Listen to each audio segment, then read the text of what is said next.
Hallo ihr Lieben, willkommen zurück, willkommen zu Elianas Reise. Im letzten Kapitel hat Eliana ihr erstes Treffen mit Pola gehabt, die sie jahrelang nicht gesehen hat. Und an der Stelle machen wir heute weiter mit dem letzten Kapitel.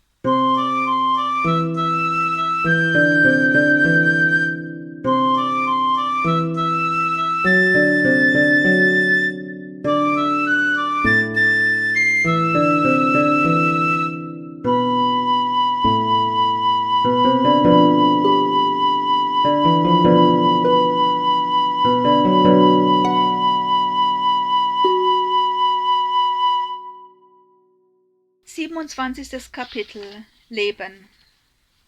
Eliana und Elbix hatten sich mit Pola zum Frühstück verabredet, und Pola war begeistert von der Idee, das Museum zu besichtigen.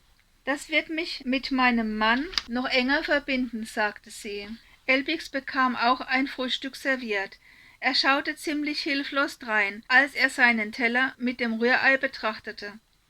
»Es sieht besser aus«, meinte Pola. »Wir müssen dich ein wenig tarnen, denn meine Bodyguards passen nur auf mich auf. Du bist allerdings sehr viel mehr wert, wenn ich richtig informiert bin.« Sie sprach sehr leise, da sie sich nicht sicher war, ob ihre Bodyguards Sprachchips hatten, und XT-Materialien könnten eine große Versuchung darstellen.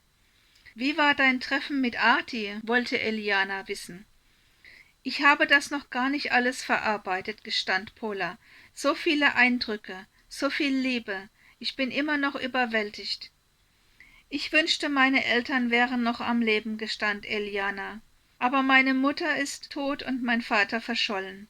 Immerhin habe ich eine Großmutter.« »Sei einfach dankbar«, meinte Pola.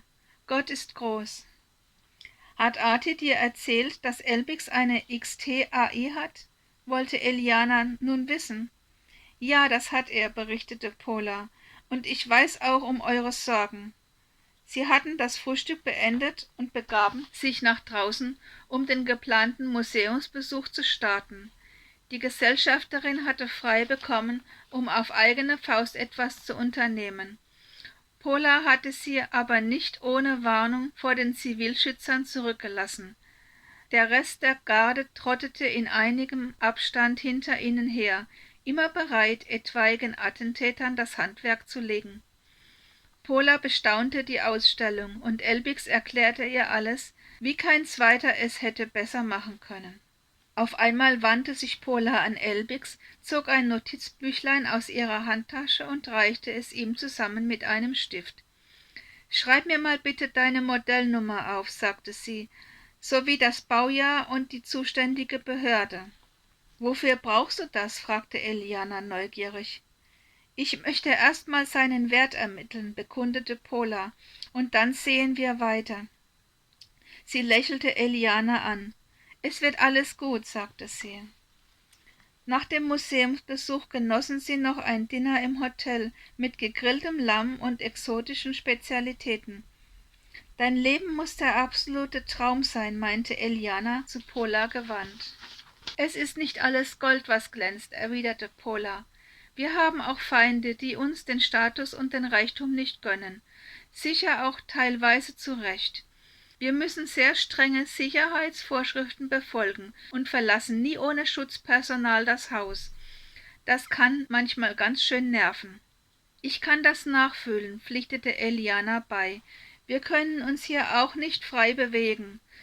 Wir werden zwar nicht gleich erschossen, aber die Gefahr besteht immer, dass man uns für Kriminelle hält und uns vorsorglich verhaftet.« »Ein Witz«, empörte sich Pola. »Wie kann man Menschen so behandeln?« »Ich werde mich nie wirklich daran gewöhnen«, gab Eliana zu. »Wir beide hatten ja auch schon immer unser eigenes Ding. Erinnerst du dich noch an unsere Höhle?« »Oh ja«, erwiderte Pola.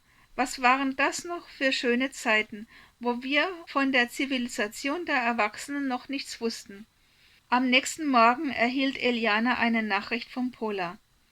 »Ich muss dringend nach Hause«, las sie. »Eilige Geschäfte.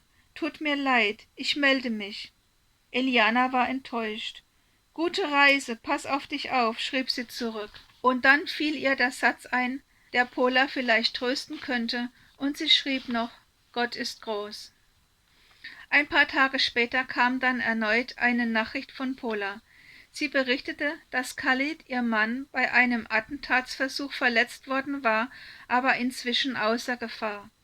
Sie müsse zusätzliche Termine wahrnehmen, aber sie hatte auch große Angst, dass die Täter nochmals zuschlagen könnten. Ihre Nachricht schloss sie mit den Worten: Ich denke an deinen Roboter und umarme dich. Der September kam und die Angst in Eliana wuchs. In der Zwischenzeit hatte sie versucht, Chuck mit ins Boot zu nehmen. Er war verantwortlich für das Klinikpersonal und hätte vielleicht eine Idee haben können. Er gehört mir nicht, hatte er gesagt, sonst hätte ich ihn dir liebend gern überschrieben. Er gehört dem Staat. Eliana und Elbix verbrachten weiterhin jede freie Minute miteinander. Ab und zu kam eine Nachricht von Pola, die nun sehr beschäftigt war. Sie habe als Frau einen schweren Stand, die Leute seien wegen ihrer Religion ein wenig konservativ und würden ihr damit die Arbeit erschweren, aber sie würde nicht locker lassen und sich durchbeißen. Indes feierte Eliana ihr erstes Weihnachtsfest mit der christlichen Gemeinschaft. Elbix hatte wieder seine Zivilschützeruniform angezogen, und als die Razzia kam, ging er selber zur Tür und wimmelte die Beamten ab, jedoch nicht, ohne ihnen Kostproben der diesjährigen Weihnachtsbäckerei als Wegzehrung mitzugeben. Und er merkte sich die Gesichter ganz genau. Jeden Tag dreimal anzurücken, um Plätzchen abzustauben, das wusste Elbix auf diplomatische Art zu unterbinden. Eliana hatte indessen für alle Fälle wieder einen Gesundheitsauftrag für die Südstadt einstecken, zur Bekämpfung des Alkoholismus. Broderick lachte und amüsierte sich köstlich darüber. Am Abend saßen sie alle beim Kerzenschein an der Krippe und sangen Weihnachtslieder. Der Solby versuchte, Elbix das Singen beizubringen, und die beiden waren so rührend miteinander, dass Artie es sich nicht nehmen ließ, ein Erinnerungsvideo zu filmen. Das Gesetz ist durch, sagte er am nächsten Tag zu Eliana. Es tritt im Januar in Kraft. Bis April werden die neuen Roboter geliefert und angepasst, mit deren Produktion man schon vor einem Jahr begonnen hatte, und Ende Mai werden alle alten Roboter in Staatsbesitz eingesammelt und verwertet. Eliana wehrte sich heftig gegen das bevorstehende Schicksal. Ich stehle dich, wenn es sein muss, sagte sie zu Elbix. Dieser senkte seine nachtblauen Augen und meinte nur: Ich dachte immer, es seien die Roboter, die keine Herzen haben, aber die Menschen haben sie noch viel weniger. Aber wir haben sie, sagte Eliana fest, und das muß doch zu irgendetwas gut sein. Es war ein kühler Morgen im März. Eliana hatte ihre Prüfungen mit Auszeichnung bestanden, aber sie konnte sich noch nicht so recht freuen. Die neuen Roboter waren gekommen, und Elbix schimpfte: Die sind so dumm, als wären sie aus Pappe und alten, verrotteten Kabeln. Die sind halt noch sehr jung, meinte Eliana. Aber sie richten den Betrieb zugrunde, ereiferte sich Elbix. Sie spielten eine Partie Schach, aber die Stimmung blieb bedrückt. Am nächsten Tag rief Chuck Eliana zu sich, um ihr die Zertifikate zu übergeben. Die Welt steht dir offen, Mädchen, sagte er aufmunternd. Ach, und bevor ich es vergesse, hier ist Post aus Kairo für dich. Danke, sagte Eliana und nahm alles mit auf ihr Zimmer. Dort angekommen, öffnete sie den Umschlag, der eine Sendung von Pola enthielt. Sie las den Brief, sah sich die Anlagen an, und dann stürmte sie aus dem Zimmer. Sie eilte geradewegs in die Buchhaltung. Dort öffnete sie die Tür und sagte nur: Elbix. Elbix kam zu ihr her. Was hast du? fragte er. Sie gab ihm den Brief. Aufmerksam las er ihn. Pola sendete Grüße. Sie hatte sich in Vertretung für ihren Mann, der immer noch zur Reha war, an das Europäische Ministerium für technische Entwicklung gewandt, und es war ihr gelungen, Elbix zu kaufen. Die Anlagen des Briefes bestanden aus einer Kopie des Kaufvertrags mit ausgeschwärztem Betrag sowie einer Schenkungsurkunde für Eliana auf deren ID-Nummer. Die gute Pola, sagte Elbix, Gott ist groß. Solche Worte von einem Roboter. Eliana lächelte. Und was machen wir jetzt? fragte sie. Ich glaube, meinte Elbix, wir können machen, was wir wollen. Aber lass mich zuerst diese Neuen einarbeiten, damit der Laden nicht den Bach runtergeht. Haben wir so viel Zeit? Wir müssen mit der Zeit nicht geizen, erwiderte Eliana, denn nun gehört uns die Ewigkeit. Und danach, fuhr sie fort, ich dachte mir, wir könnten mal nach dem alten Morvig sehen. Vielleicht braucht er Verstärkung. Morvig, wiederholte Elbix, und seine nachtblauen Augen blitzten. Damit sind wir am Ende unseres heutigen Kapitels angelangt, was auch gleichzeitig das Ende dieses Buches darstellt. Vielen Dank fürs Zuhören. Ich hoffe, es hat euch gefallen.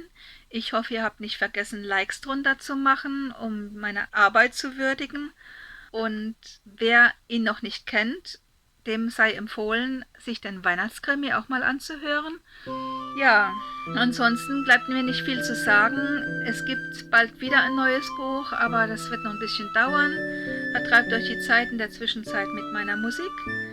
Vielen, vielen Dank nochmal an alle. Bleibt gesund und wir sehen uns sicher bald wieder zum nächsten Buch, zum nächsten Musikstück. Macht's gut. Ciao.